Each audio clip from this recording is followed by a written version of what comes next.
지하실의 축축한 곰팡이 냄새가 이민준의 폐부 깊숙이 스며들었다. 세상의 모든 햇빛을 거부하는 듯한 이 작은 공간은 그녀와 5살짜리 딸 강서아의 세상 전부였다. 벽지를 타고 오르는 검은 곰팡이, 자국은 마치 절망이 그려낸 기괴한 지도 같았고, 유일한 창문인 좁은 반지하 창으로는 행인들의 발목만이 바쁘게 오갈 뿐, 그들이 그토록 갈망하는 푸른 하늘 한 조각조차 허락되지 않았다. 민주는 낡은 식탁에 앉아 차갑게 식어버린 커피를 물끄러미 내려다보았다. 그녀의 눈은 며칠 밤을 샌 사람처럼 퀭했고 어깨는 보이지 않는 무게에 짓눌려 있었다. 테이블 위에는 여러 장의 독촉장이 흩어져 있었다. 붉은 글씨로 찍힌 최종 통보라는 단어들이 그녀의 심장을 날카롭게 찔렀다. 남편이 남기고 떠난 것은 지독한 상처와 감당할 수 없는 빚더미뿐이었다. 그때 방 한구석에서 놀고 있던 서아가 까르르 웃으며 그녀에게 달려왔다. 아이의 손에는 낡은 곰인형이 들려 있었다. 엄마, 엄마, 곰돌이가 반짝반짝 빛나. 여기서 제일 예쁜 빛이 나. 서아는 천진난만한 목소리로 외치며 인형을 민준의 눈앞에 흔들었다. 민준은 희미하게 미소를 지으려 애썼지만 입꼬리는 천근만근 무거웠다. 그 인형은 옆집에서 버린 것을 서아가 주워온 솜이 다 빠져나간 낡아빠진 물건일 뿐이었다. 서아는 어릴 때부터 이상한 말을 하곤 했다. 사물에서 빛이 보인다고, 어떤 것은 희미하게 빛나고 어떤 것은 눈부시게 빛난다고 했다. 민주는 그저 아이의 풍부한 상상력이라고만 생각했다. 힘든 현실 속에서 아이가 자신만의 세상을 만들어내는 것이라고, 어쩌면 그것이 아이를 지켜주는 힘일지도 모른다고 애써 위안했다. 하지만 지금은 그 천진난만함조차 사치처럼 느껴졌다. 바로 그날 오후 집주인이 들이닥쳤다. 그는 험악한 얼굴로 문을 두드리며 소리쳤다. 이봐요, 이민준 씨. 이번 달까지 월세 해결 못하면 당장 짐 빼. 여긴 자선 사업하는 곳 아니야. 그의 고함 소리에 서하는 겁을 먹고 민준의 등 뒤로 숨었다. 민준은 고개를 숙인 채 죄인처럼 용서를 빌었지만 돌아오는 것은 냉정한 경고뿐이었다. 문이 쾅 닫히고 지하실에는 다시 무거운 침묵이 내려앉았다. 민주는 더 이상 물러설 곳이 없었다.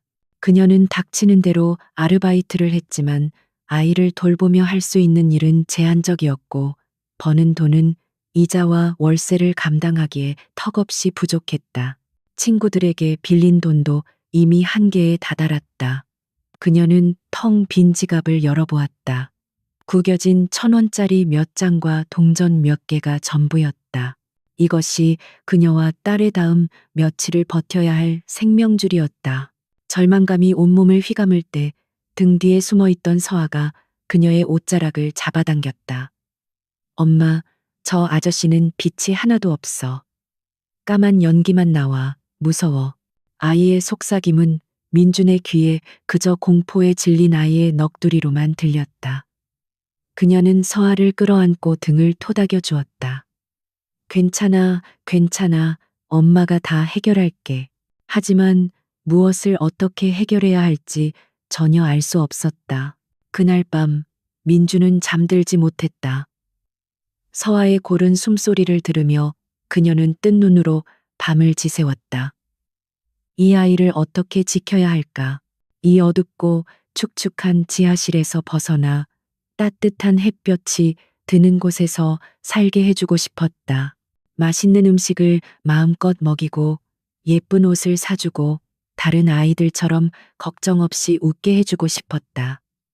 그러나 현실은 거대한 벽처럼 그녀를 가로막고 있었다. 다음 날 민주는 마지막 남은 돈을 들고 밖으로 나섰다. 최소한 며칠 먹을 쌀이라도 사야 했다. 서아의 손을 꼭 잡고 걷는 그녀의 발걸음은 무거웠다.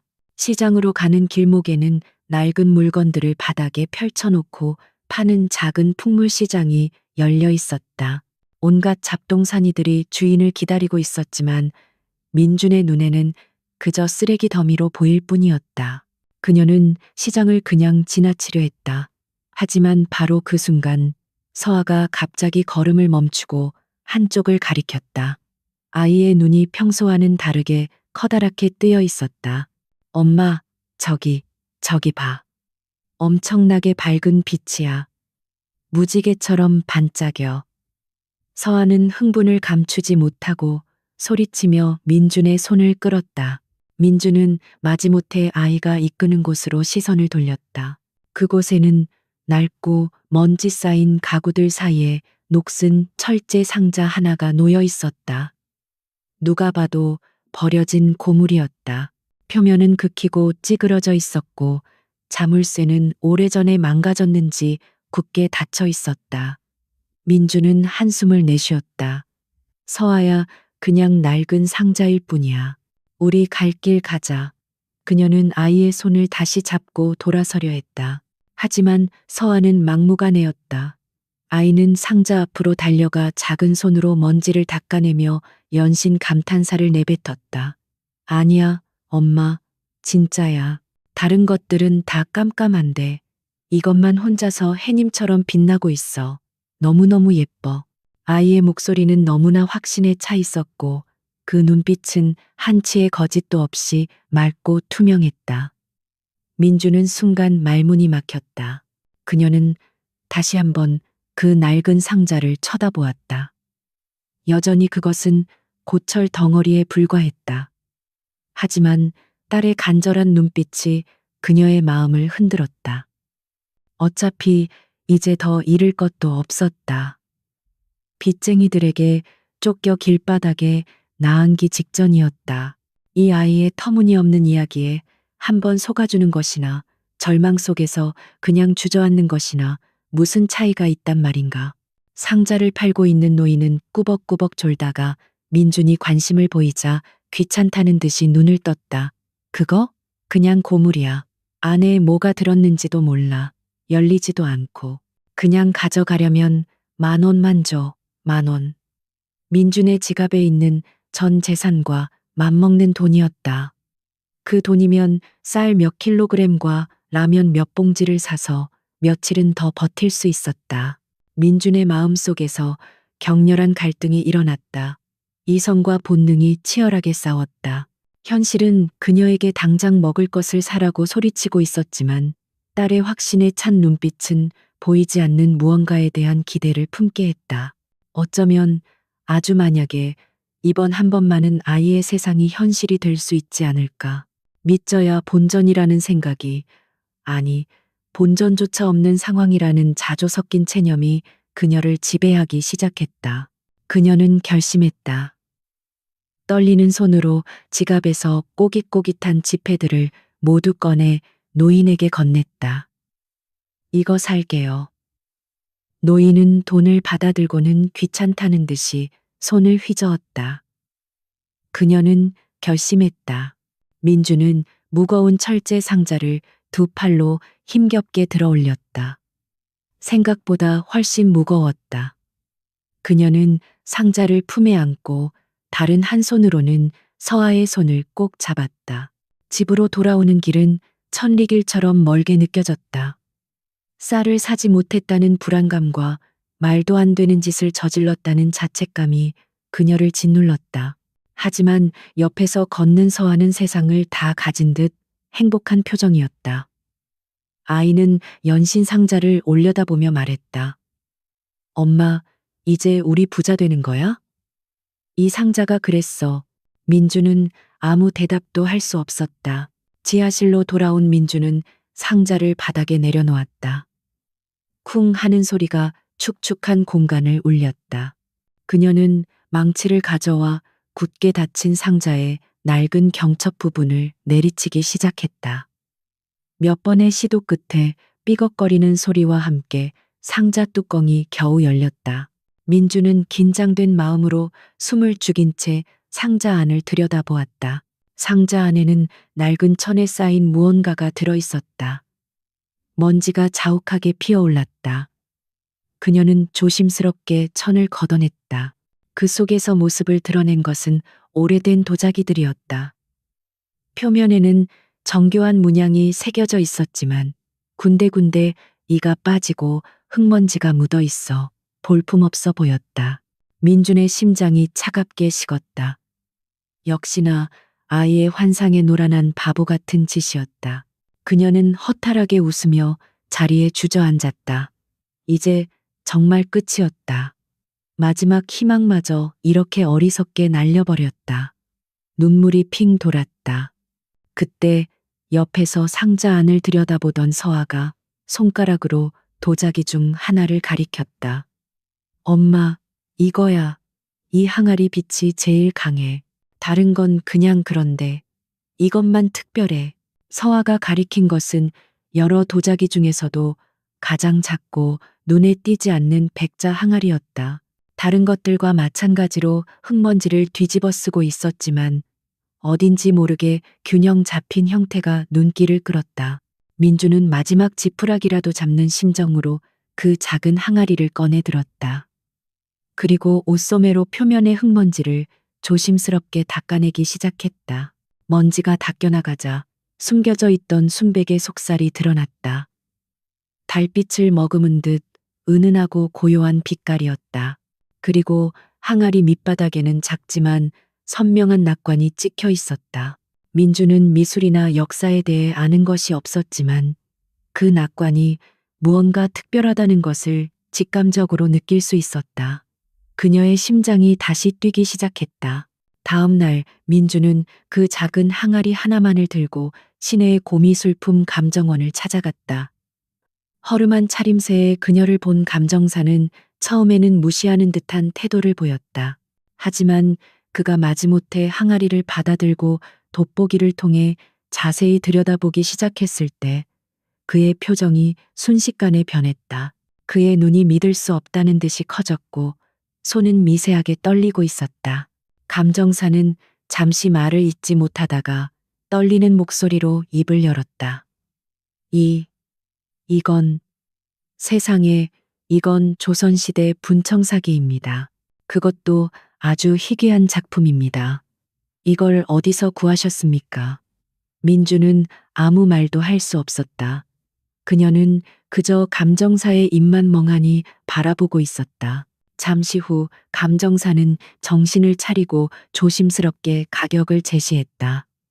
그가 부른 금액은 민준이 평생 만져볼 수 있을 것이라고 상상조차 해본 적 없는 거액이었다. 지긋지긋한 빚을 모두 갚고도 이 어두운 지하실을 벗어나 한동안은 걱정 없이 살 수 있는 돈이었다. 민준의 눈에서 뜨거운 눈물이 흘러내렸다. 그것은 절망의 눈물이 아닌 기적과도 같은 희망의 눈물이었다. 그날 오후 민주는 딸 서아의 손을 꼭 잡고 있었다. 그녀의 다른 손에는 묵직한 돈 가방이 들려 있었다. 그녀는 지하실이 아닌 밝은 햇살이 쏟아지는 지상을 걷고 있었다. 그녀는 옆에 있는 작은 아이를 내려다보았다. 아이는 여전히 천진난만한 얼굴로 세상을 바라보고 있었다. 하지만 이제 민준에게 서아는 그저 평범한 5살 소녀가 아니었다. 그녀의 딸은 세상의 진짜 가치를 꿰뚫어보는 특별한 눈을 가진 존재였다. 빚을 모두 청산하던 날, 이민주는 마치 평생을 짊어지고 있던 투명한 족쇄가 부서지는 듯한 해방감을 느꼈다. 은행 창구 직원의 의심스러운 눈초리도, 지긋지긋했던 독촉 전화의 벨소리도 이제는 과거의 유물이 되었다. 그녀는 가장 먼저 그 어둡고 축축했던 지하방에서 벗어났다. 햇살이 온종일 머무는 작지만 깨끗한 아파트를 얻었고 서아를 위한 작은 방도 꾸며주었다. 새로운 집에서의 첫날 아침, 창문을 통해 쏟아져 들어오는 눈부신 햇살에 민주는 눈을 떴다. 곰팡이 냄새 대신 향긋한 비누 냄새가 났고 행인들의 발목 대신 파란 하늘과 하얀 구름이 보였다. 그녀는 옆에서 새근새근 잠든 서아의 머리를 쓰다듬었다. 이 모든 기적은 바로 이 작은 아이로부터 시작되었다. 그녀의 딸은 더 이상 그저 지켜줘야 할 연약한 존재가 아니었다. 오히려 이 절망적인 세상에서 자신을 이끌어주는 등대와도 같았다. 도자기 판매로 얻은 돈은 꽤 컸지만 민주는 함부로 쓰지 않았다.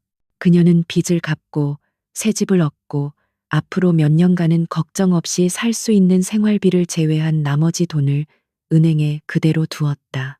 과거의 가난이 그녀에게 뼈저린 교훈을 남겼기 때문이다. 언제든 다시 그 끔찍한 시절로 돌아갈 수 있다는 불안감이 마음 한구석에 남아 있었다. 이 기적 같은 행운을 어떻게 지키고 어떻게 더 큰 안정으로 바꿀 수 있을까? 민주는 매일 밤 서아가 잠든 후 경제 뉴스를 보기 시작했다. 복잡한 용어와 그래프들은 여전히 외계어처럼 들렸지만 그녀는 세상을 움직이는 돈의 흐름을 조금이라도 이해하고 싶었다. 자신이 무지하면 언젠가 이 소중한 기회를 잃어버릴지도 모른다는 막연한 두려움 때문이었다. 그녀는 주식, 채권, 부동산에 관한 책들을 닥치는 대로 읽으며 밤을 새웠다. 그러던 어느 날 저녁 민준이 거실에서 경제 채널을 보고 있을 때였다. 애널리스트들이 나와서 시장 상황에 대해 심각한 표정으로 떠들고 있었다. 화면 하단에는 수많은 기업들의 이름과 주가가 붉고 푸른 숫자로 쉴 새 없이 흘러가고 있었다. 민준의 눈에는 그저 의미 없는 기호들의 나열일 뿐이었다. 그때 장난감을 가지고 놀던 서아가 갑자기 TV 화면 앞으로 다가갔다. 아이는 화면을 가만히 들여다보더니 스쳐 지나가는 수많은 이름들 중 하나를 손가락으로 콕 집었다. 엄마, 저 글씨에서 황금빛이 뿜어져 나와. 다른 건 다 흐릿한데 저것만 태양처럼 활활 타오르고 있어. 아이의 목소리에는 지난번 낡은 상자를 발견했을 때와 같은 조금의 의심도 없는 순수한 확신이 가득했다. 민주는 딸이 가리키는 곳으로 시선을 돌렸다. 그곳에는 바이오넥스 테크라는 생소한 이름이 적혀 있었다. 잠시 후 화면에는 그 회사에 대한 짧은 자료 화면이 나왔다. 바이오넥스 테크는 신약 개발을 하는 작은 바이오 벤처 회사로 최근 임상 시험에 실패하면서 주가가 폭락하고 파산 위기에 몰려 있다는 내용이었다. 애널리스트는 투자에 각별히 유의해야 할 위험한 종목이라고 경고하고 있었다. 민준의 심장이 쿵하고 내려앉았다. 모든 전문가가 위험하다고 말하는 망하기 직전의 회사. 그런데 서아는 그곳에서 태양처럼 타오르는 황금빛을 보고 있었다. 이것은 지난번과는 차원이 다른 문제였다. 낡은 상자는 실패해봤자만 원을 잃는 것이 전부였지만 이것은 자신과 딸의 미래 전체를 건 도박이었다. 이성과 상식이 그녀의 머릿속에서 경고음을 울려댔다. 그녀는 서아를 돌아보았다. 아이는 여전히 TV 화면에서 눈을 떼지 못한 채 감탄하고 있었다. 우와, 점점 더 밝아져. 너무 예쁘다. 그 순수한 눈빛을 마주한 순간 민준의 마음속에서 치열한 싸움이 벌어졌다. 모든 것을 잃을 수도 있다는 공포와 딸의 비범한 능력을 믿어야 한다는 강렬한 충동 사이에서 그녀는 갈등했다. 과연 이 아이의 눈을 다시 한번 믿어도 되는 것일까? 며칠 밤낮으로 고민하던 민주는 결국 결심을 굳혔다. 그녀는 자신의 부족한 지식이나 세상의 평가보다 자신을 지옥에서 구해준 딸의 눈을 믿기로 했다. 그녀는 은행으로 가서 남은 돈의 대부분을 찾아 증권 계좌를 만들었다. 은행 직원은 그녀가 투자하려는 회사가 바이오넥스 테크라는 것을 알고는 거의 애원하다시피 그녀를 말렸다. 하지만 민준의 결심은 확고했다. 떨리는 손으로 그녀는 매수 주문서에 서명했다. 자신과 딸의 미래가 걸린 돈, 전부가 휴지 조각이 될지도 모른다는 생각에 등줄기에서 식은땀이 흘렀다. 모든 절차를 마치고 은행을 나왔을 때 그녀는 다리가 풀려 잠시 주저앉을 뻔했다. 모든 것을 걸었다. 이제 그녀가 할 수 있는 일은 오직 기다리는 것뿐이었다. 첫 며칠은 지옥과도 같았다. 바이오넥스 테크의 주가는 미동도 없거나 오히려 조금씩 떨어졌다. 민주는 잠을 설쳤고 밥도 제대로 넘기지 못했다. 수시로 휴대폰으로 주가를 확인했지만 화면 속의 파란색 숫자는 그녀의 심장을 얼어붙게 만들었다. 내가 무슨 짓을 한 거지? 결국 내 욕심이 우리 딸의 미래까지 망쳐버린 걸까? 후회와 자책이 파도처럼 밀려왔다. 하지만 서아는 달랐다. 아이는 평소와 다름없이 밝게 웃고 뛰어놀았다.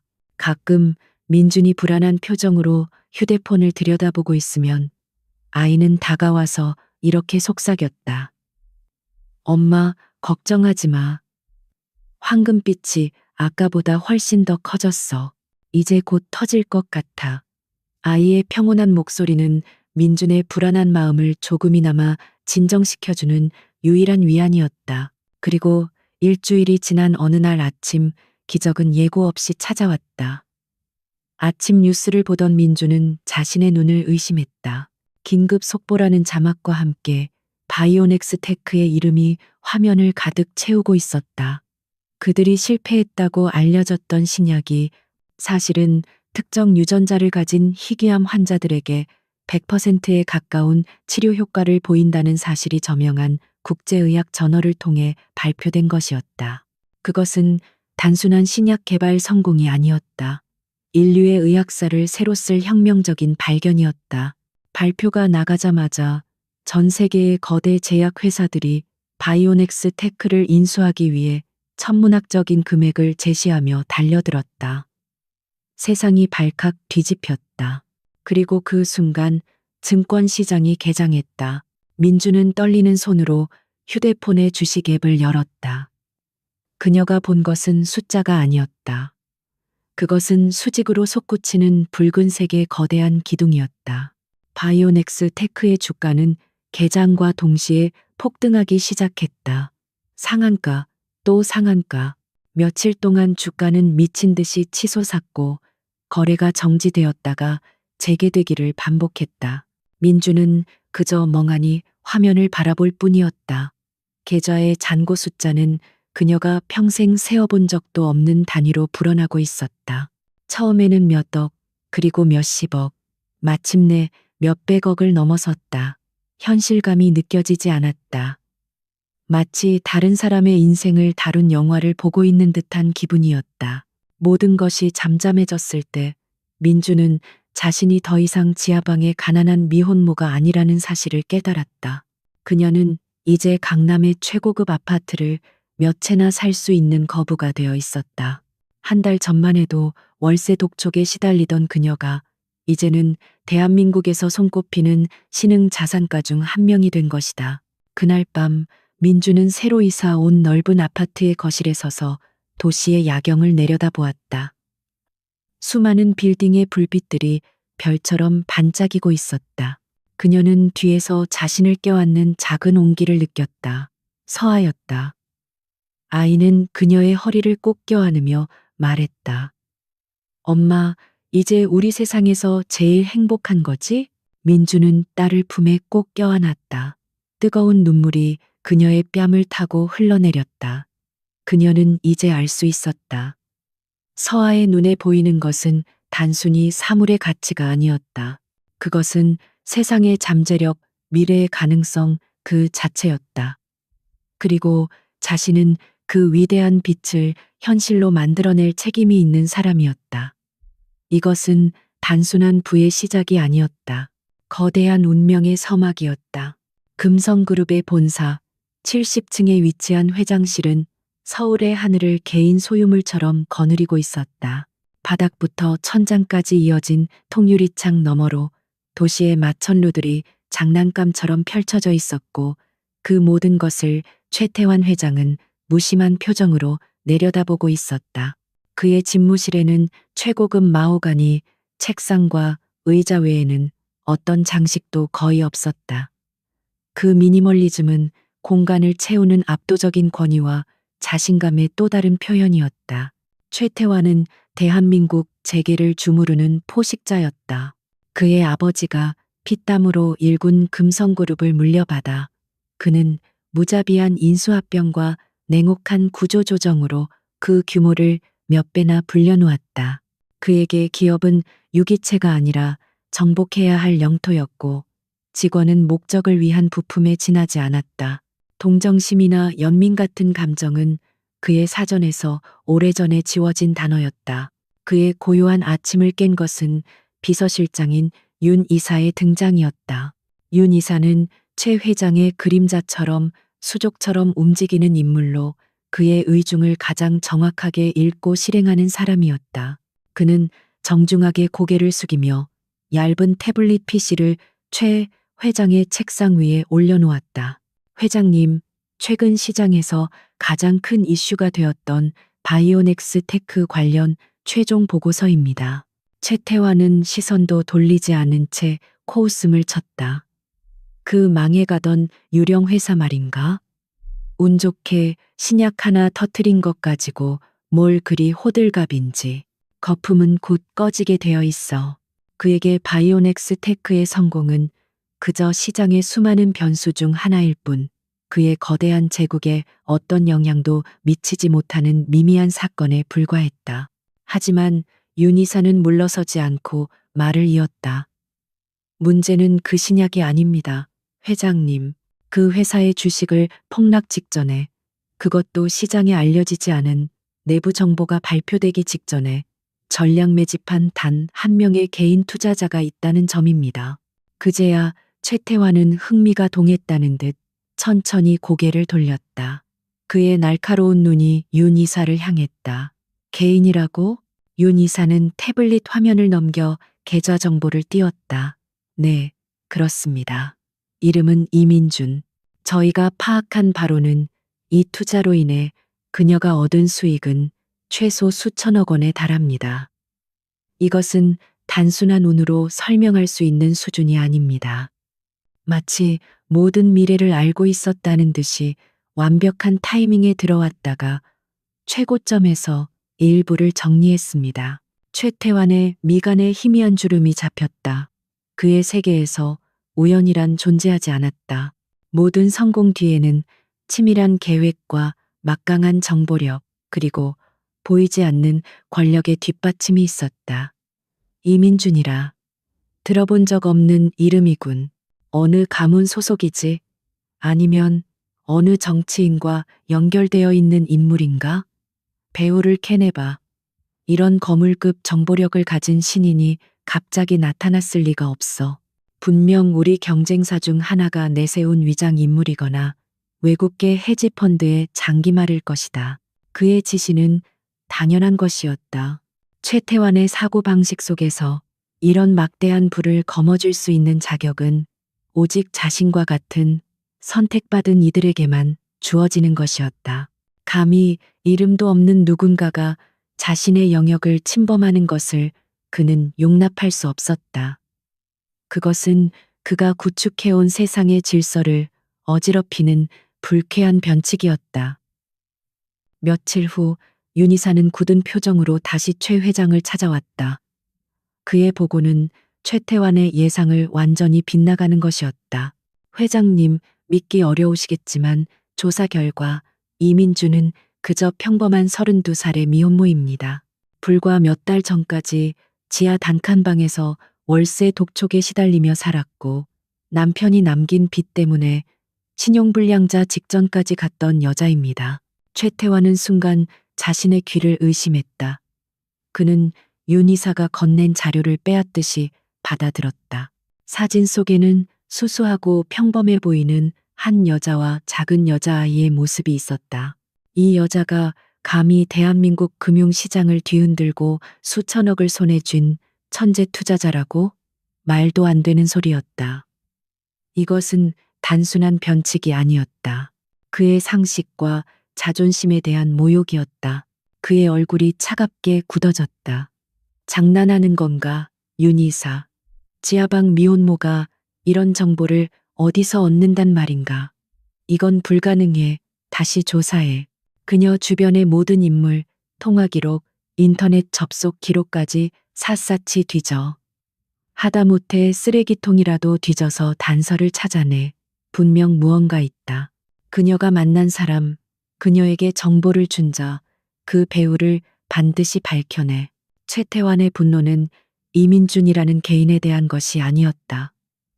그것은 자신이 이해할 수 없는, 통제할 수 없는 미지의 힘에 대한 본능적인 적대감이었다. 그는 자신의 손아귀에 들어오지 않는 모든 것을 파괴해서라도 그 비밀을 알아내야 직성이 풀리는 남자였다. 금성그룹의 거대한 정보망이 한 개인을 향해 샅샅이 조여들기 시작했다.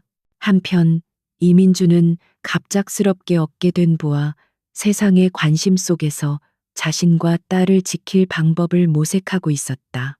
그녀는 강남의 최고급 주상복합 아파트로 이사했지만 사치스러운 생활에 빠지는 대신 작은 개인 투자 사무실을 열었다.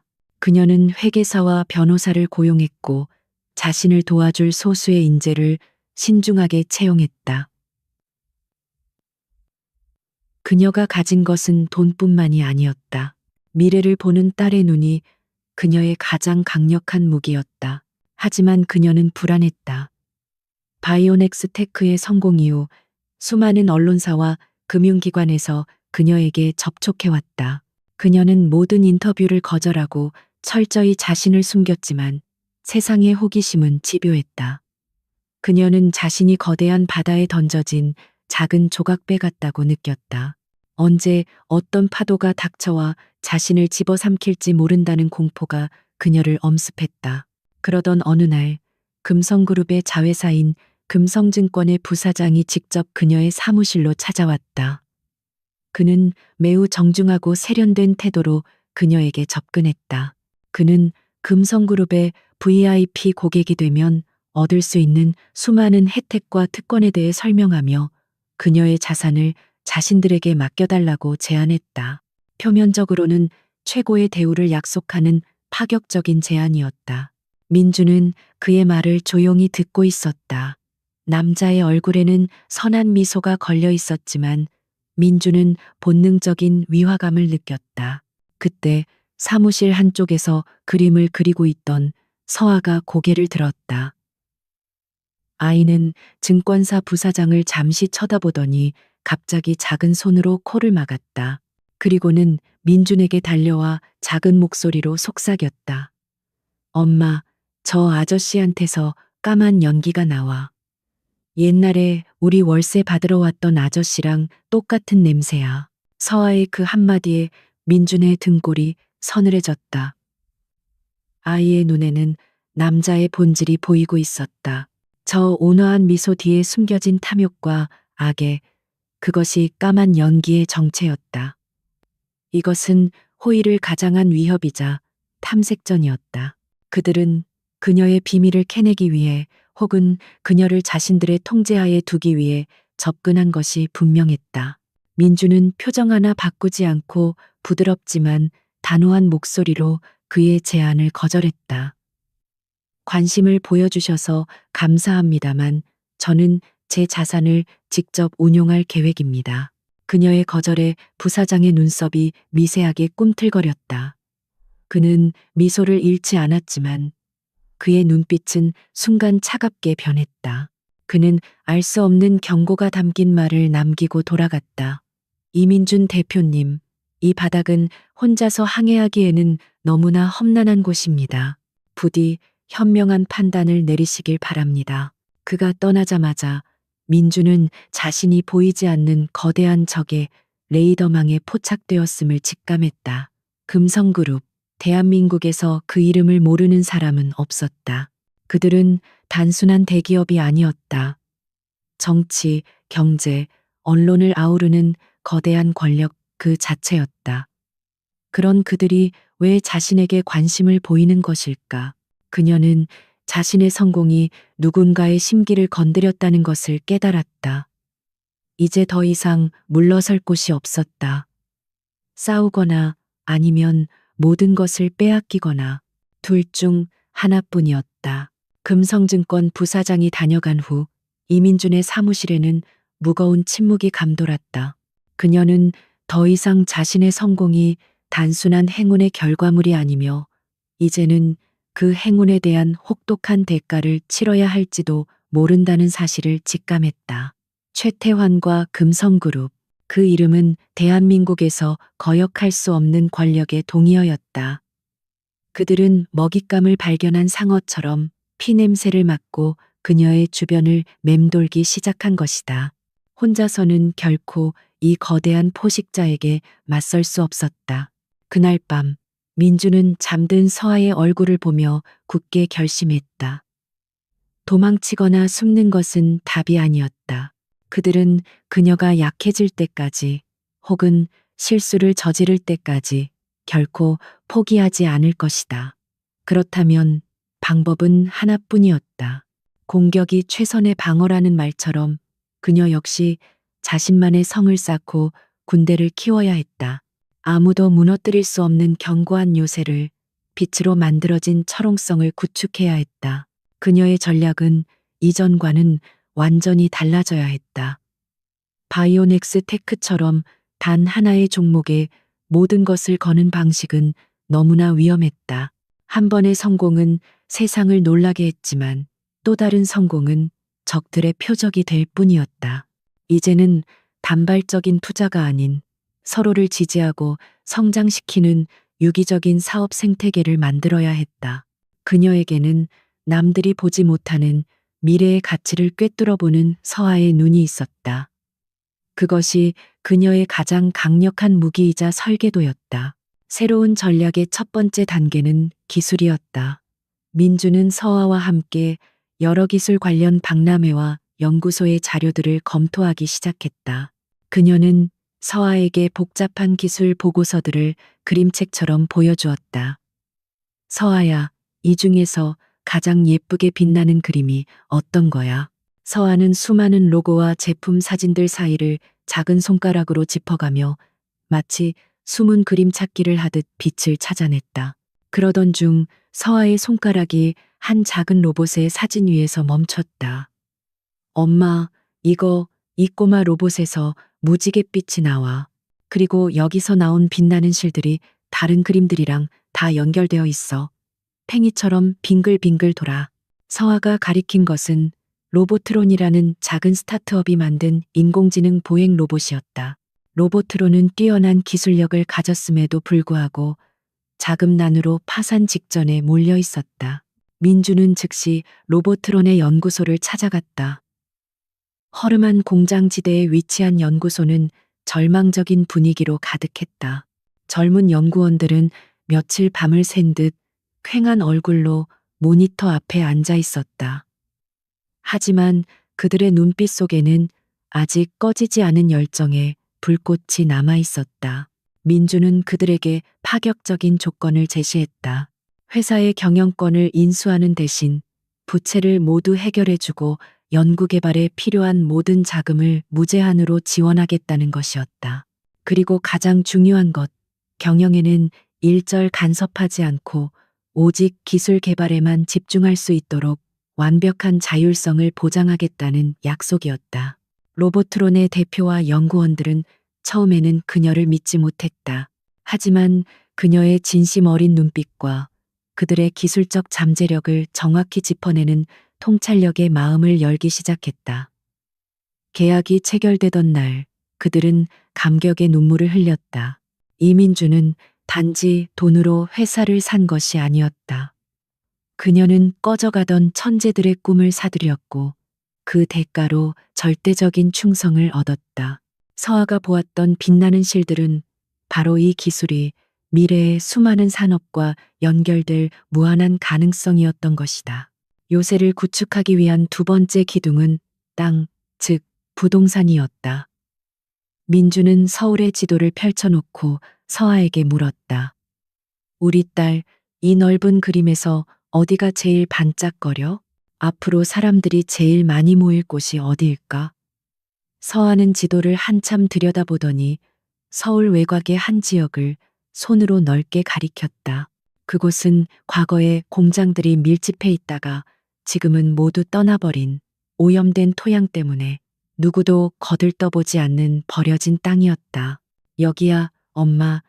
지금은 까맣고 아파 보이는데 땅속 깊은 곳에서 거대한 황금빛 기둥이 하늘로 솟아오를 준비를 하고 있어.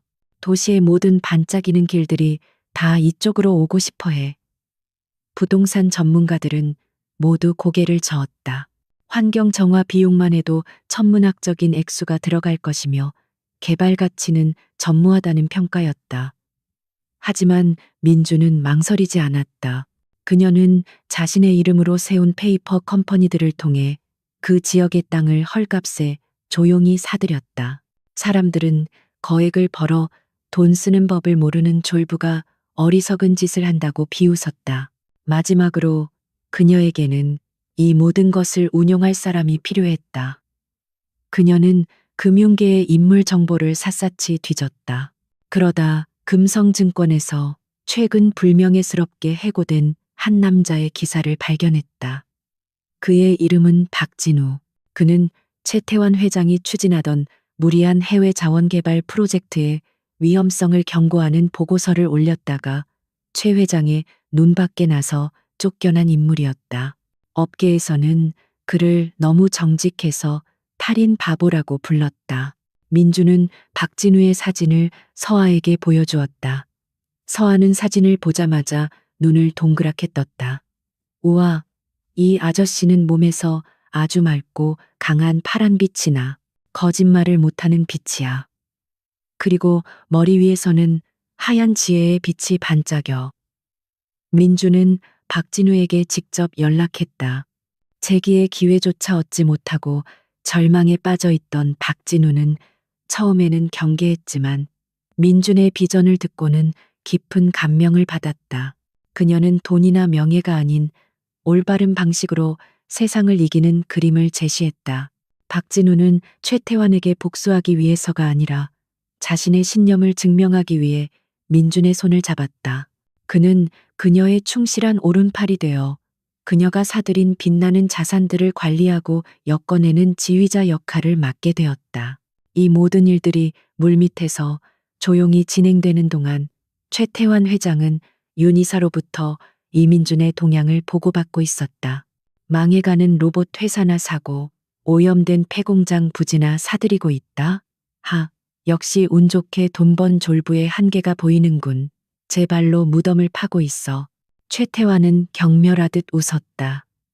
그의 눈에는 이민준의 모든 행동이 돈을 주체하지 못하는 아마추어의 어리석은 몸부림으로밖에 보이지 않았다. 그는 그녀를 더 이상 신경 쓸 가치도 없는 존재로 치부하고 기억에서 지워버렸다. 하지만 최태환이 비웃는 사이 이민준의 보이지 않는 제국은 조용히 그러나 견고하게 세워지고 있었다. 천재적인 기술력을 가진 로봇 회사, 미래의 교통과 산업의 중심이 될 땅, 그리고 정직하고 유능한 지휘관. 서아가 보았던 빛들은 서로 연결되어 강력한 시너지를 내기 시작했다. 민준의 사무실 한쪽 벽에는 거대한 지도가 걸렸다. 그 위에는 그녀가 확보한 회사, 부동산, 그리고 인재들이 별처럼 표시되어 있었고 그 별들은 서아가 말했던 빛나는 실들로 연결되어 있었다. 그것은 그녀와 그녀의 딸을 지킬 강력한 방패이자 거대한 악에 맞서 싸울 날카로운 창이었다. 요새는 완성되었다. 이제 폭풍을 기다릴 시간이었다. 평화는 길지 않았다.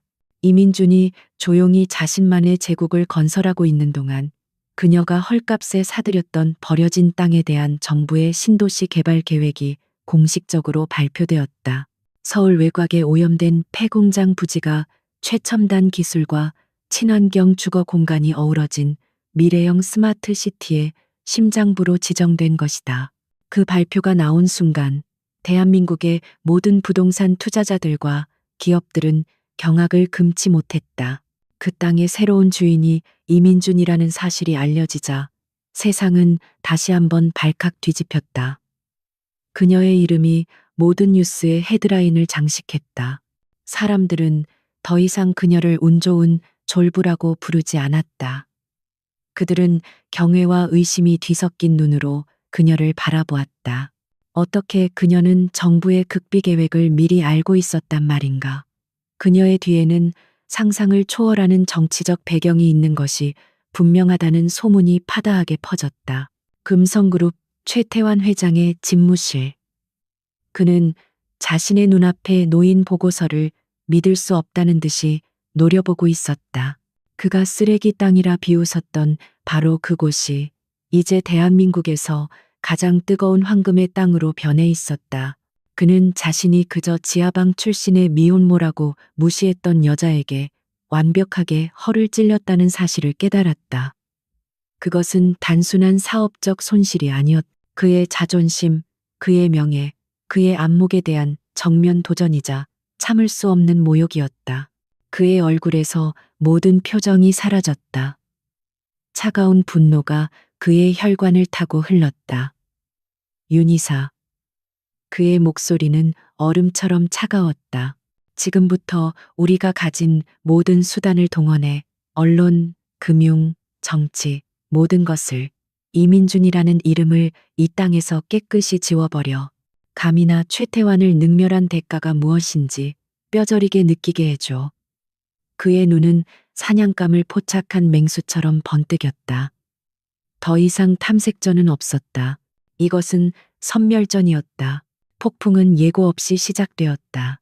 다음 날 아침부터 모든 신문과 방송, 인터넷 포털은 이민준에 대한 악의적인 기사들로 도배되었다. 이민준, 미공개 정보 이용한 부동산 투기 의혹, 베일에 쌓인 신흥재벌, 검은 돈의 출처는 지하방 신데렐라의 두 얼굴, 그녀의 성공은 사기극이었나. 기사들은 교묘하게 사실과 거짓을 뒤섞어 그녀를 부도덕하고 탐욕스러운 투기꾼으로 매도했다. 그녀의 가난했던 과거는 동정의 대상이 아니라 돈에 미쳐 무슨 짓이든 할 수 있는 위험인물의 증거로 둔갑했다. 동시에 금융시장에서는 그녀의 핵심 자산인 로보트론에 대한 무차별적인 공격이 시작되었다. 금성증권을 필두로 한 기관 투자자들이 엄청난 물량의 주식을 공매도하기 시작했다. 로보트론의 인공지능 기술에 치명적인 결함이 발견되었다는 악성 루머가 시장에 퍼졌고 해외 기술 포럼에는 조작된 실험 데이터까지 유포되었다. 곧 있을 기업 공개, IPO를 준비하던 로보트론의 가치는 하루아침에 폭락하기 시작했다. 이민준의 사무실은 전쟁터로 변했다. 전화벨은 쉴 새 없이 울려댔고 성난 투자자들의 항의와 계약을 파기하겠다는 협력사들의 통보가 빗발쳤다. 사무실 앞에는 진을 친 기자들 때문에 나갈 수도 없었다. 박진우는 밤낮 없이 뛰어다니며 언론 대응과 시장 방어에 나섰지만 금성그룹이라는 거대한 골리앗 앞에서 그들의 노력은 다윗의 돌멩이만도 못했다. 그들이 하나의 루머를 해명하면 10개의 새로운 거짓 기사가 쏟아져 나왔다. 민주는 거대한 파도에 휩쓸리는 기분이었다. 그녀가 애써 쌓아 올린 성이 모래성처럼 무너져 내리고 있었다. 무엇보다 그녀를 고통스럽게 한 것은 로보트론 연구원들의 얼굴에 떠오른 절망감이었다. 평생의 꿈이 담긴 기술이 쓰레기 취급을 받고 자신들의 노력이 물거품이 되는 것을 보며 그들은 망연자실했다. 민주는 그들에게 희망을 약속했지만 지금 그녀는 그들을 더 깊은 절망으로 밀어넣고 있었다. 죄책감이 그녀의 심장을 갉아먹었다. 공격은 거기서 끝나지 않았다. 아파트 현관 앞에는 24시간 기자들이 진을 쳤고 서아의 유치원 주변까지 의심스러운 인물들이 맴돌기 시작했다. 어느 날 저녁 민주는 서아를 데리고 차를 타려다 카메라 플래시에 둘러싸였다. 놀란 서아가 겁에 질려 울음을 터뜨리는 모습이 다음 날 아침 신문 일면에 대서특필되었다. 무책임한 엄마 이민준, 딸을 돈벌이의 방패로 삼다. 그 기사를 본 순간 민준의 내면에서 무언가가 무너져 내렸다. 그녀는 자신을 지키기 위해 싸울 수 있었다. 하지만 서아까지 이 더러운 싸움에 끌어들인 것은 용서할 수 없었다. 그녀는 딸을 지키기 위해 이 모든 것을 시작했는데 오히려 그녀 때문에 딸이 상처받고 있었다. 그녀는 사무실에 틀어박혀 멍하니 주가 폭락 그래프만 바라보았다. 모든 것을 포기하고 싶었다. 그냥 항복하고 남은 돈이라도 챙겨서 아무도 모르는 곳으로 떠나버릴까. 박진우가 붉게 충혈된 눈으로 들어와 말했다. 대표님, 더 이상 버티기 힘듭니다. 이대로 가다간 모두 공멸합니다. 일단 로보트론 지분을 일부 매각해서 자금을 확보하고 잠시 물러서는 게 그의 말은 합리적이었지만 민준의 귀에는 항복 선언처럼 들렸다. 그녀는 고개를 저었다. 지분을 파는 순간 그들은 피냄새를 맡은 상어처럼 더욱 거세게 달려들 것이다. 그녀가 절망의 가장 깊은 곳까지 가라앉았을 때였다. 사무실 구석에서 조용히 그림을 그리던 서아가 그녀에게 다가왔다. 아이는 복잡한 금융 네트워크가 그려진 거대한 화이트보드를 한참 동안 올려다보았다. 수많은 기업과 자산들이 선으로 연결되어 있었고 금성그룹의 공격으로 인해 대부분의 연결선들이 위험을 알리는 붉은색으로 빛나고 있었다. 서아는 그 혼란스러운 그림 속에서 한 지점을 작은 손가락으로 가리켰다. 그곳은 금성그룹의 수많은 계열사들 중에서도 가장 눈에 띄지 않는 복잡한 파생 상품을 거래하는 작은 자산 운용사였다. 엄마, 저기, 모든 까만 연기가 저쪽으로 빨려 들어가. 그런데 그 제일 까만 곳 한가운데서 아주 작은 빛이 깜빡여 숨바꼭질하고 있어. 서아의 목소리에 민주는 번쩍 정신이 들었다. 그녀는 딸이 가리키는 곳을 응시했다. 박진우도 의아한 표정으로 다가왔다. 그곳은 이번 공격과 아무런 관련이 없어 보이는 곳이었다. 하지만 서아의 눈은 단 한 번도 틀린 적이 없었다. 민주는 박진우에게 명령했다. 박 이사님, 지금 당장 저 회사를 분석해 주세요. 금성그룹의 모든 자금 흐름, 부채 구조, 특히 저 회사가 운용하는 모든 파생 상품의 구조를 샅샅이 파헤쳐 주세요. 박진우는 반신반의하면서도 즉시 움직였다. 그와 소수의 팀원들은 밤을 새워 금성그룹의 복잡한 재무 구조를 추적했다. 그리고 새벽녘 박진우는 믿을 수 없다는 표정으로 민준의 사무실 문을 박차고 들어왔다. 그의 손에는 수십 장의 보고서가 들려 있었다. 찾았습니다. 대표님, 믿을 수가 없습니다. 최태환, 그가 자기 무덤을 직접 팠습니다. 보고서의 내용은 충격적이었다. 최태환은 이번 공격을 위해 상상 이상의 자금을 동원했다. 그리고 그 자금을 마련하기 위해 그는 자신이 가장 안전하다고 믿는 금성그룹의 핵심 계열사 채권을 담보로 엄청난 규모의 레버리지를 일으켰던 것이다.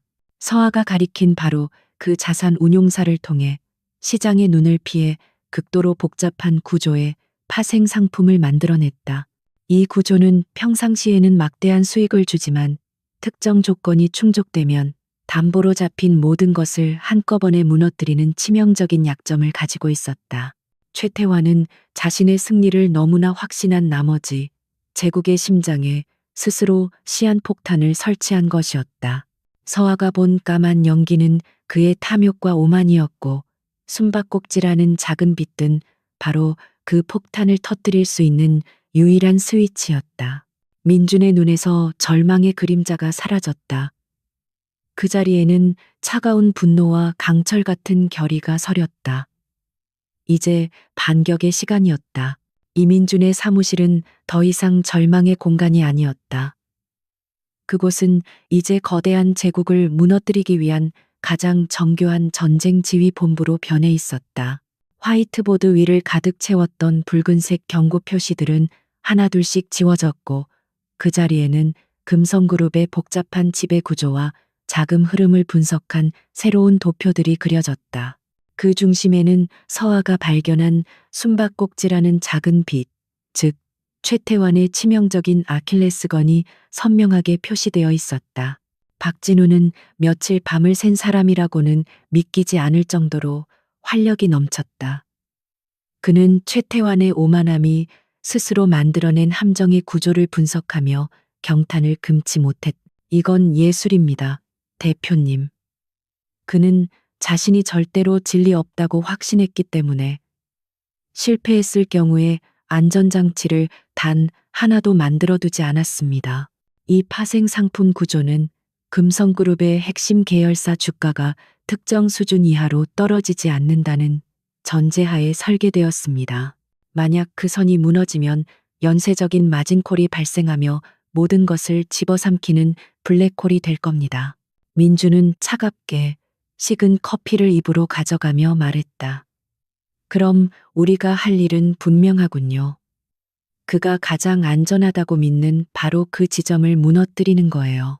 그녀의 목소리는 강철처럼 단단했다. 더 이상 두려움이나 망설임은 없었다. 자신의 딸을 지키기 위해, 그리고 자신을 믿어준 사람들을 지키기 위해 그녀는 기꺼이 괴물과 싸우는 괴물이 될 각오가 되어 있었다. 작전명 트로이의 목마는 그렇게 시작되었다. 계획의 첫 단계는 적을 안심시키고 더 깊은 함정으로 유인하는 것이었다. 민주는 박진우를 통해 언론에 정보를 흘렸다.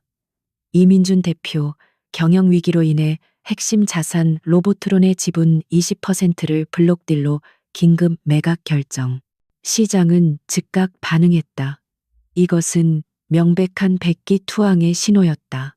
모든 언론은 그녀가 결국 금성그룹의 압박에 굴복했다고 대서특필했다. 최태환 회장은 윤 이사로부터 이 소식을 보고받고 만족스러운 미소를 지었다. 거봐, 내 말이 맞지 않나. 감히 쥐새끼가 사자에게 덤빈 꼴이지. 당장 우리 쪽 자금을 총동원해서 그 여자가 내놓은 지분을 전부 사들여. 그리고 공매도를 더욱 강화해서 아예 숨통을 끊어버려. 로보트론을 헐값에 집어삼켜서 그 여자가 평생을 후회하며 살도록 만들어줘야지. 그의 목소리에는 승리감에 도취된 오만함이 가득했다. 그는 이민준이 던진 미끼를 의심조차 하지 않고 덥석 물었다. 최태환이 로보트론 지분 인수에 막대한 자금을 쏟아붓는 동안 이민준과 박진우는 물밑에서 두 번째 작전을 개시했다. 박진우는 금성그룹 재직 시절 부당하게 해고되었던 양심적인 내부 고발자들과 비밀리에 접촉했다. 그의 손에는 최태환이 수년간 조성해온 비자금 내역과 분식회계를 통해 계열사들을 부당 지원한 구체적인 증거들이 하나둘씩 모여들기 시작했다. 이것은 시장을 흔들 핵폭탄이었다. 동시에 민주는 자신이 가진 모든 가용 자금을 동원하여 아주 교묘한 방식으로 시장에 개입했다. 그녀는 최태환의 파생 상품이 연동된 금성그룹의 핵심 계열사가 아닌 아무도 주목하지 않는 다른 계열사들의 주식을 아주 조금씩 여러 개의 계좌로 나누어 매도하기 시작했다. 그것은 마치 잔잔한 호수에 작은 돌멩이 하나를 던지는 것과 같은 미미한 움직임이었다. 하지만 그 작은 파문들이 서로 겹치고 증폭되면서 금성그룹 전체의 신용 등급에 미세한 균열을 만들어내기 시작했다.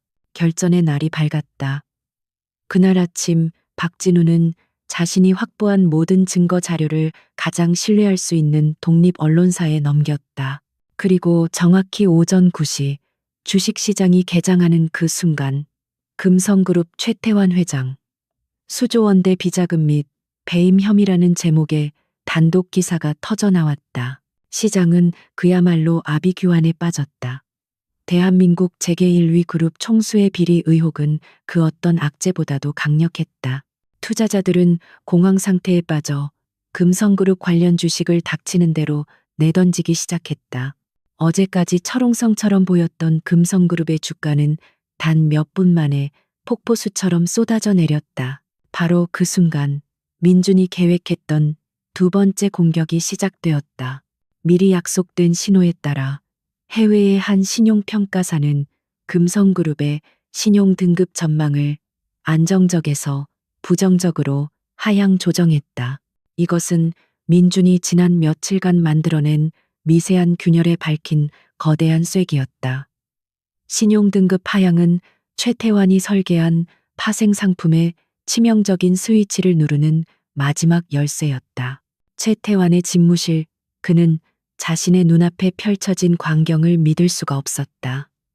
모니터 속의 모든 숫자들이 피처럼 붉은색으로 변해 수직으로 추락하고 있었다.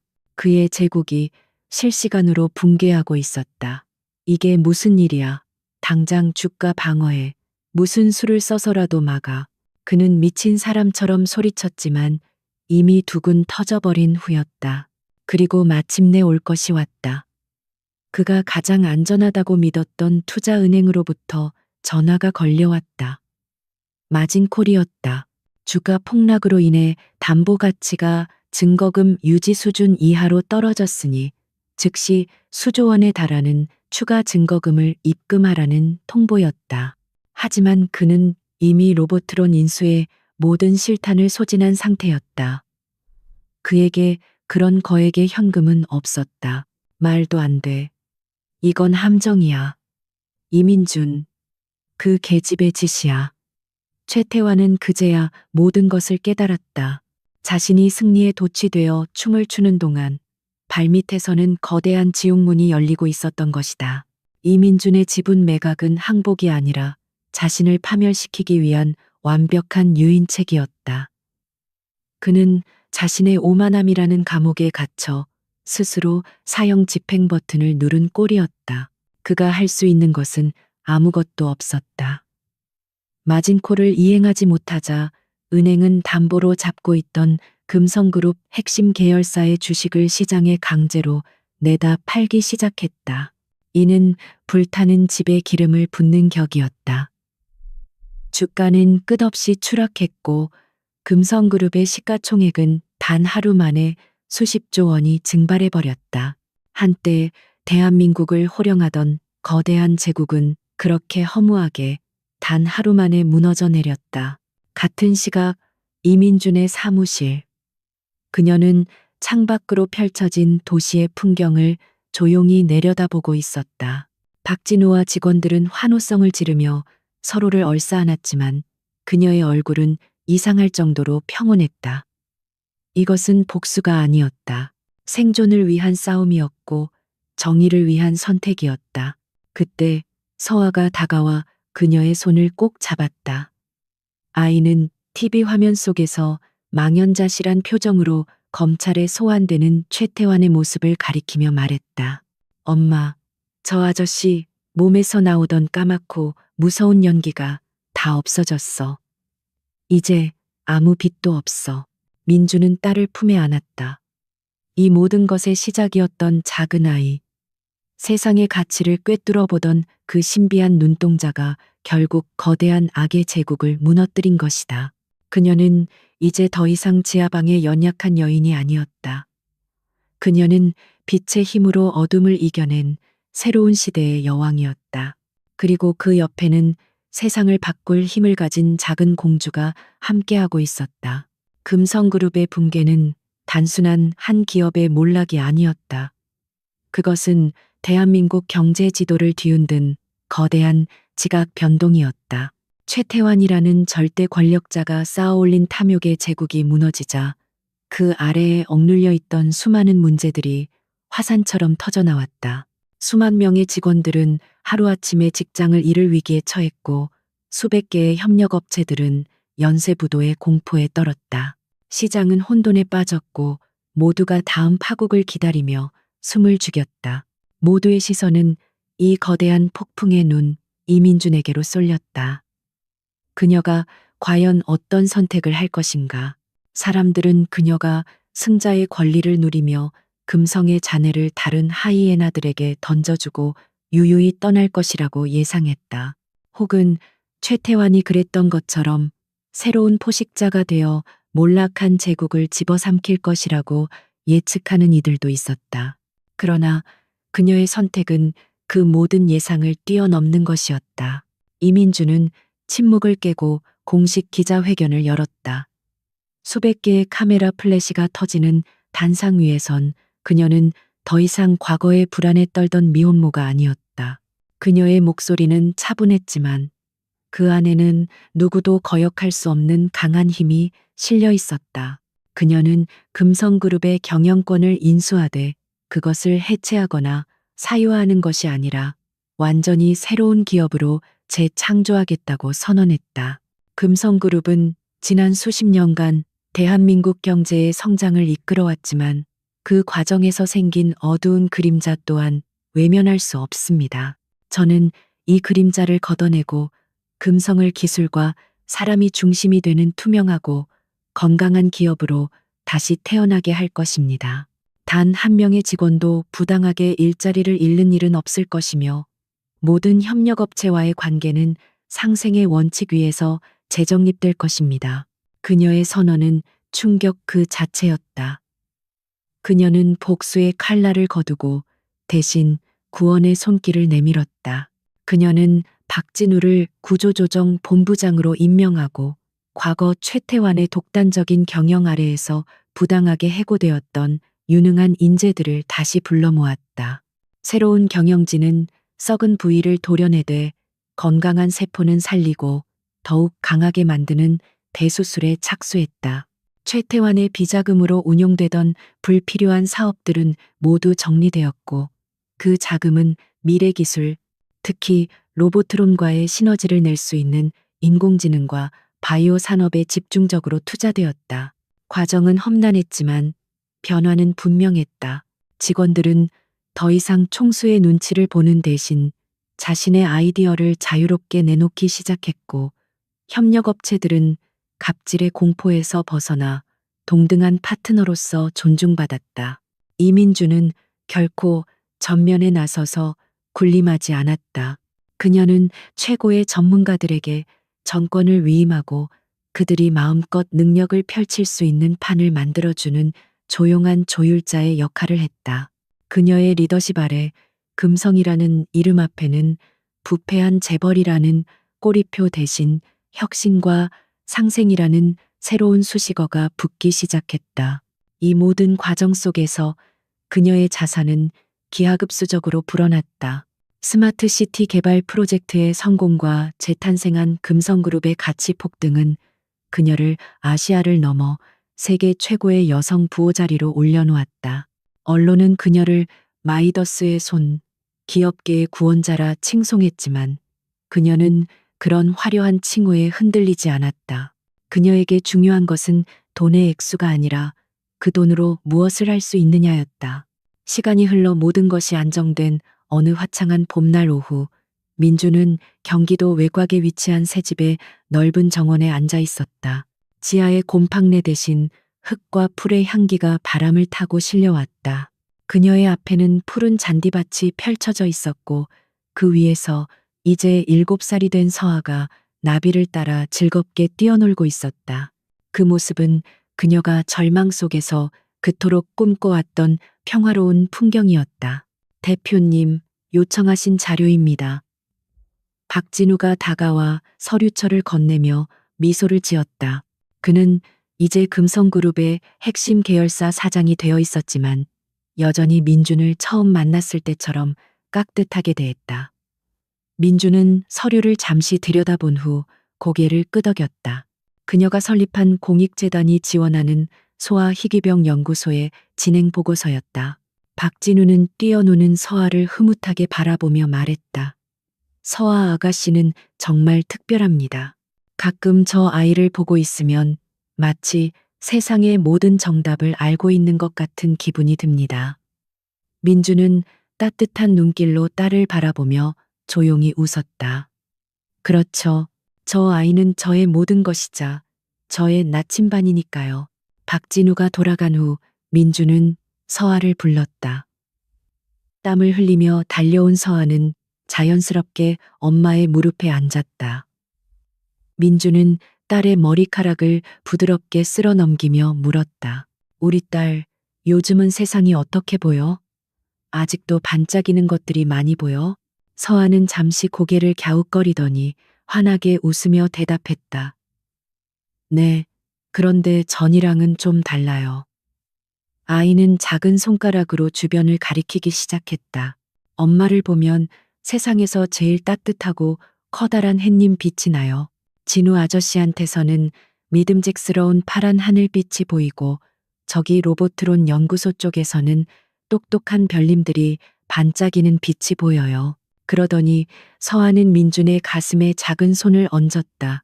그리고 엄마 심장에서도, 내 심장에서도 아주 예쁜 분홍색 빛이 나.